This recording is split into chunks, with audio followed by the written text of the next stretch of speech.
Ambassador, we shall look forward to confirmation of the Tokyo's final position on the presidency. And I also like to highlight that last time at the TISIFF 2015 conference, we had the opportunity of hearing the experience and the propositions from the Global Commission on Innovative Financing that is operating in the academia-based kind of partners among the Japanese-based universities. And we look forward to your leadership to continuing the global dialogue on the possibility of global taxation for solidarity. Along with France, Italy was one of the first countries that was active in innovative financing agenda. And to brief you about the initiatives that Italy has been supporting, on behalf of the government of Italy, I would like to invite His Excellency Antonio Enrico Bartoli, Ambassador of Italy to Georgia.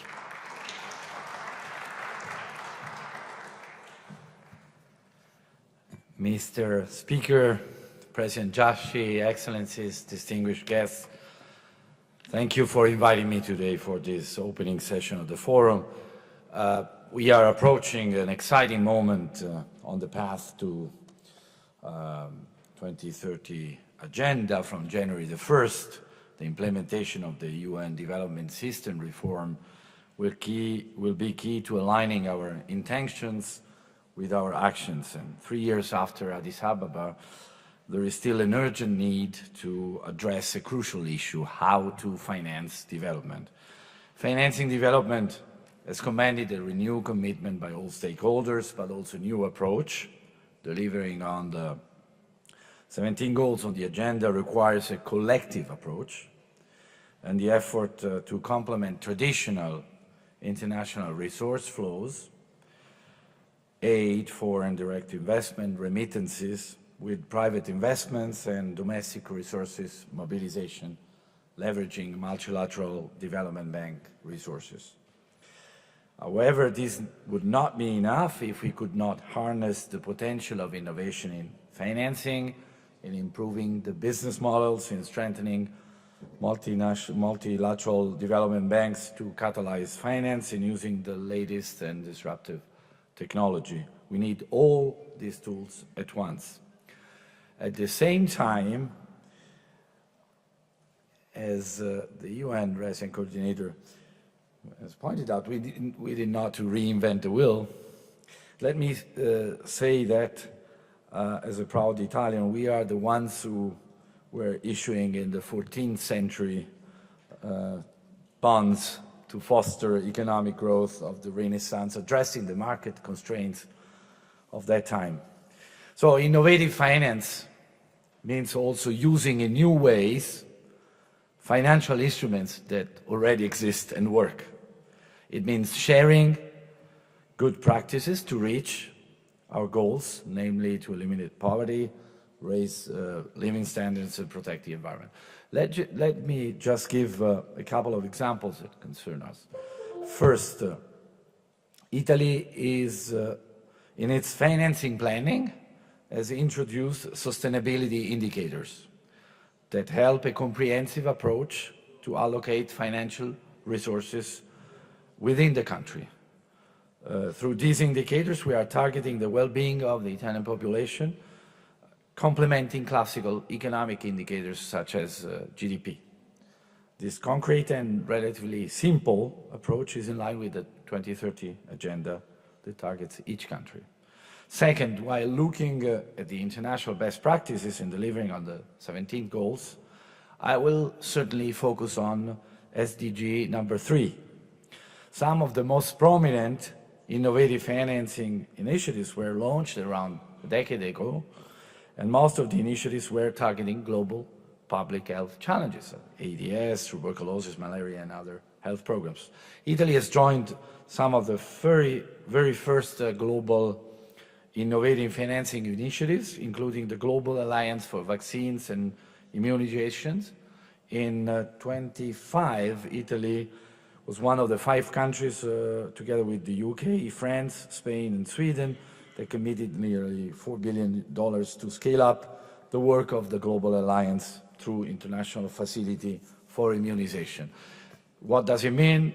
the international facility uses long-term pledges from donor governments to sell vaccine bonds in the capital markets that facilitates access to new life-saving vaccines for low-income countries. The financial tool allows the lowering prices on the global market, creating incentives for the development of the new vaccines with successful results. The fund functions as an accelerator of capital flows to public goods that are economically viable without public support. We are not economically viable without public support. And so I think we need to put more emphasis on how this instrument is achieving its goal in an unprecedented way. There could be many more examples. I could, for instance, mention alternative platforms for cultural heritage protection. We have been raising resources also to lottery funds, as in other European countries. Numerous best practices will be discussed and analyzed in the upcoming sessions. Italy was among the first cohort, as it has been reminded, of countries to join the work of the leading group secretariat based at the French Ministry of Europe and Foreign Affairs. And we are delighted that Georgia has served so well as the president of the leading group for the last 2 years. And this forum is a unique opportunity to hear from the diverse experiences in innovating financing platforms for SDG. I think this conversation is timely, and I wish to thank once again the organizers, the leading group, particularly the tireless and proactive President Jashi, in advancing the agenda in view of the steps ahead, starting from the next ECOSOC Forum for Financing for Development.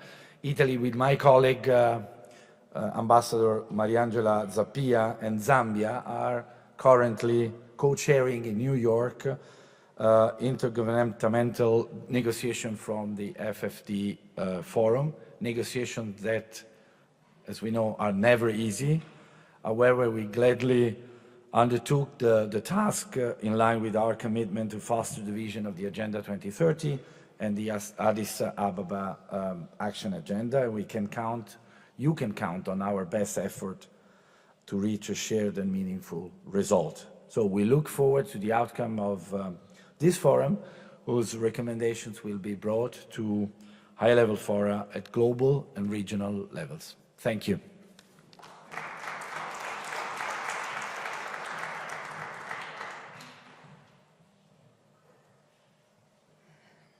Ambassador Bartoli, co-chairmanship of the Financing for Development working group and negotiations by Italy gives us an excellent opportunity to follow up for TISIFF 2018 recommendations for the next round of ECOSOC discussions in New York. So we will definitely appreciate your support in this direction.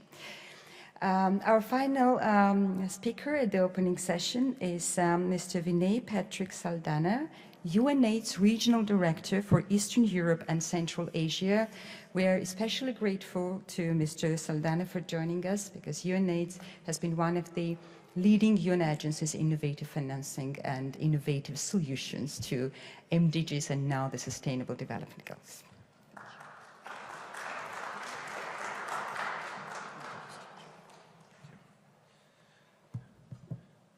Honorable Chairperson, Honorable Mariam Jashi, dear Excellencies, on behalf of UNAIDS, it's a tremendous honor to be here and for me personally to be addressing you this morning in the Parliament of Georgia.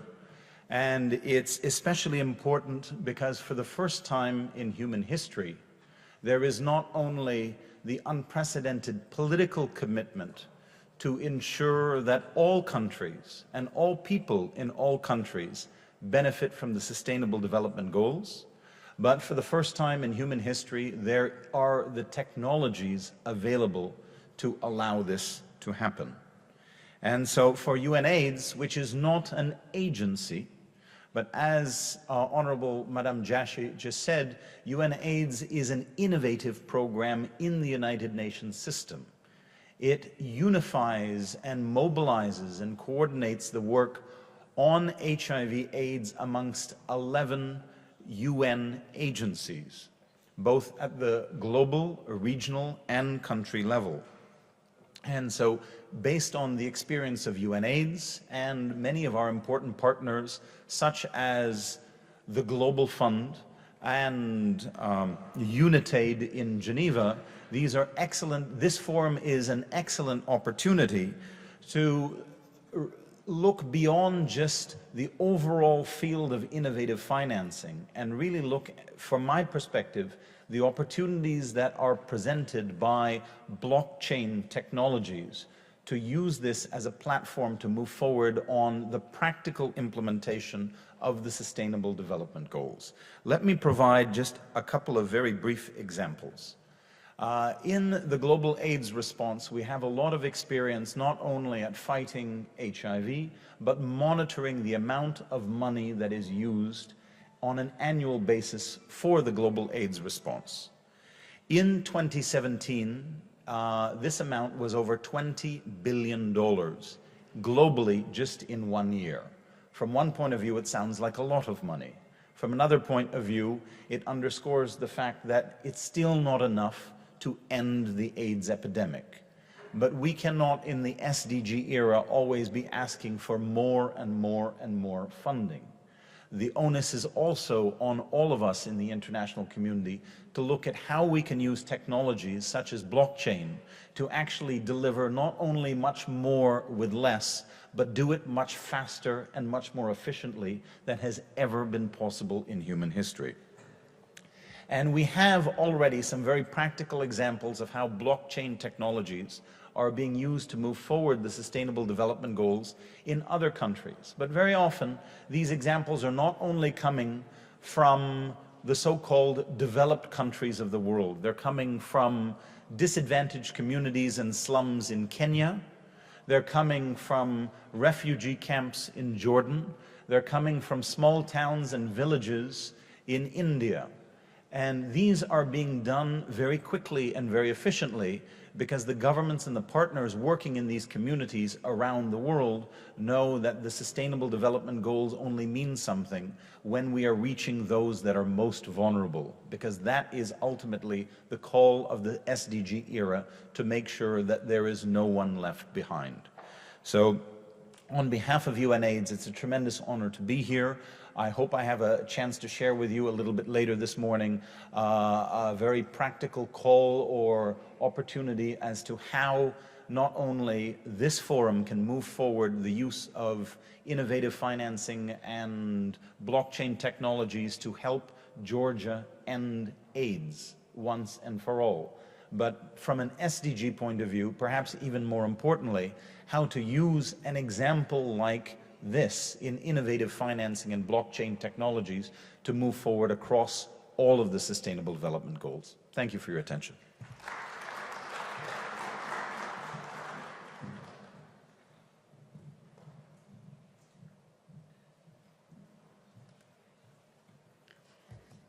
Thank you very much, and I would like to extend personal gratitude to you and Michel Sidibé, the Executive Director of UNAIDS, who has been one of the biggest innovators in the UN agency back in 1996, being among the champions of pulling together the joint UN program when the world community really had a grand challenge of dealing with HIV/AIDS, and the knowledge basis how to deal with this global problem was not available at that time. And we again look forward to a very close partnership with UNAIDS. Distinguished delegates, colleagues, I have the honor to present a brief overview of Georgia's leadership in innovative financing, the outcomes of our first international forum in 2015, and the expected results from our current forum.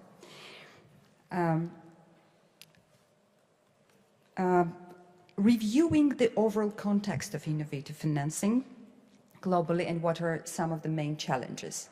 The grand challenge, the key question for the global community and development partners is how to fund the $37 trillion missing for bridging the financial gap for 2030 agenda. And we're speaking about 17 SDG goals and 169 targets and estimated 2.5 trillion gap per year. The financial gap is especially critical, realizing that domestic financial resources remain limited for most of the low and middle income countries, and the trends of official development assistance are not very optimistic. As you see from the latest Interagency Task Force report of 2018, the official development assistance overall amounted to $145 billion by 2016. It was a 10% increase over 2015 estimates. However, part of the resources were allocated for management of humanitarian crisis for the refugees. With the exclusion of the humanitarian contribution, the overall increase over the biennium was around 8% of the ODA. However,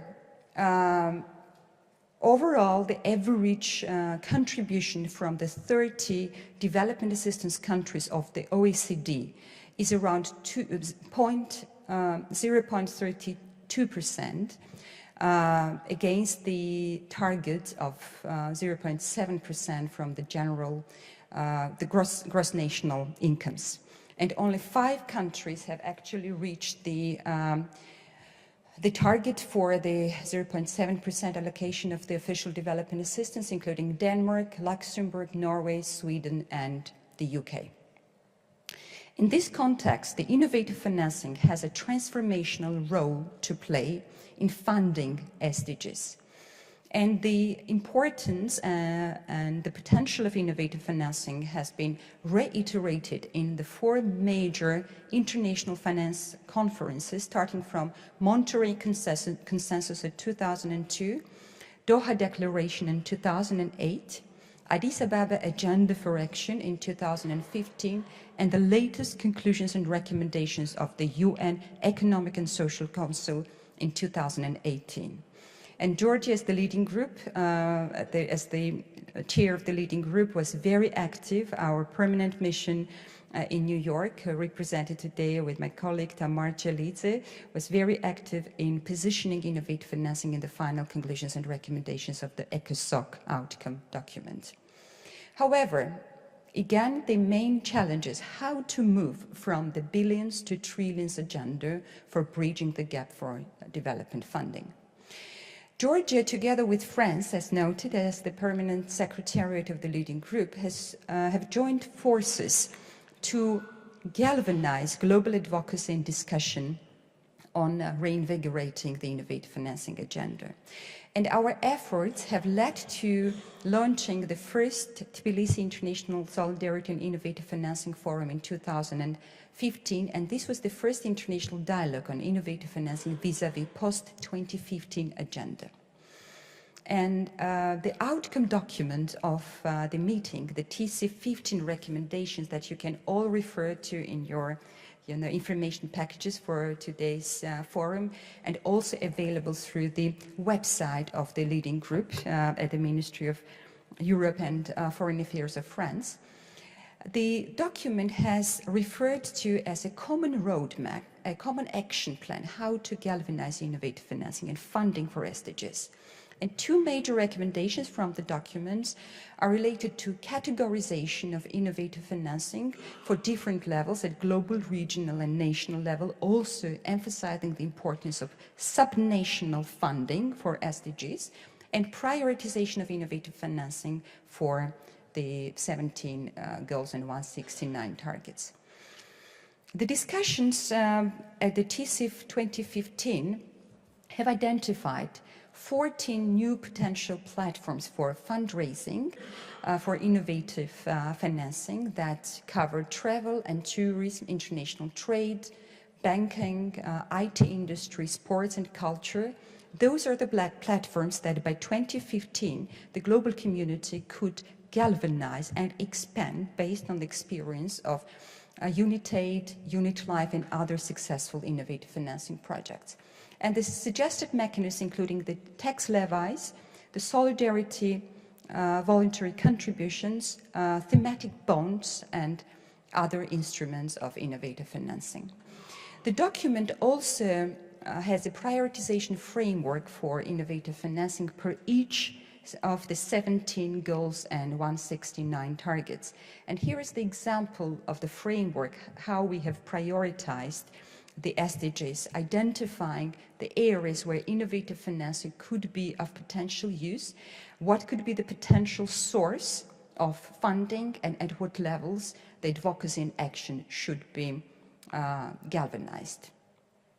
However, at the same time, we see that over the last 3 years, innovative financing dialogue and partnership initiatives have been expanding. The blended financing supported by OECD and also the World Bank and other international financial institutions, the social impact investments, the green bonds, the solidarity contributions, and tax levies are the diversity of innovative financing solutions that are gaining support, as well as the capacities and lessons learned from implementation. Most recently at the ECOSOC Forum, for example, the Islamic Development Bank made an announcement of investing $3 billion for scaling up innovative funding platforms for development. And again, the circle and the alliance of partners around innovative financing are unprecedentedly expanding. However, for all the years, we have mostly focused on predictable platforms for funding, while in parallel, a completely new ecosystem has emerged of the ledger technologies, the blockchain and cryptocurrencies that have been already piloted by different developing countries for humanitarian and development aid. Can cryptocurrencies and blockchain become the game changers for funding SDGs? How we can frame DLT within the framework of SDG agenda? And can we add the DLT, the blockchain technologies, to the financial toolkits for SDGs? And the main question is, can the blockchain technologies be the game changer for the billions to trillions agenda for funding SDGs? Against this context, we have elaborated the concept and proceedings of the TISIFF forum with the following expected results. We expect that partners participating at the forum will reaffirm the urgency of stronger partnership and alliance building for innovative financing to unlock additional significant financial resources for sustainable development goals through innovative platforms. We also look forward to defining the innovative financing toolkit for SDGs today, and we will have more detailed discussions about this in the parallel sessions. OECD, the World Bank, the different international agencies are offering a diversity of definition of innovative financing. And it would be extremely helpful for the international dialogue to agree on the common definition of the toolkits, both including the solidarity taxes, the resource mobilization platforms, or the new opportunities of cryptocurrencies and blockchains. Finally, we have to agree on international coordination mechanisms. With the expanding partnership initiatives, there is a missing link of coordination within the UN system, because we believe UN system is the most relevant system where stronger coordination of innovative financing has to happen. And the coordination should include both planning, forecasting, management, impact measurement, and the monitoring and evaluation frameworks for innovative financing. And this is something that I will look forward to discussing today and tomorrow. And finally, the TISIFF 2018 recommendations will be submitted for further discussion at the UN Secretary General's office level and the high-level dialogue at the UN. And we all look forward that your contribution and your expertise would be reflected in the recommendation that can define the future of innovative financing. And with these recommendations, we will be happy to hand over the presidency of the leading group to the government of Japan. So those were the concluding remarks, very brief overview of the work that we have completed and the prospects of innovative financing. I would be very happy to answer to your questions throughout the plenary sessions and the parallel discussions. And at this moment, let me once again thank you very much for joining us. I would like to also highlight that we are joined today by the Chairman of the Supreme Court of Abkhazia Autonomous Republic, Mr. Kolbaya. I extend special gratitude to you and your team, and to highlight that Abkhazia is challenged not only by development problems, but humanitarian crisis. That is also the issue that we have to discuss within the framework of the resource mobilization for the programs. Thank you once again, and at this moment, let us conclude the opening session and extend the gratitude to the Speaker of the Parliament once again for your support in joining us at the opening. Distinguished ambassadors, Your Excellency, thank you very much for the extremely interesting remarks and contribution. Thank you.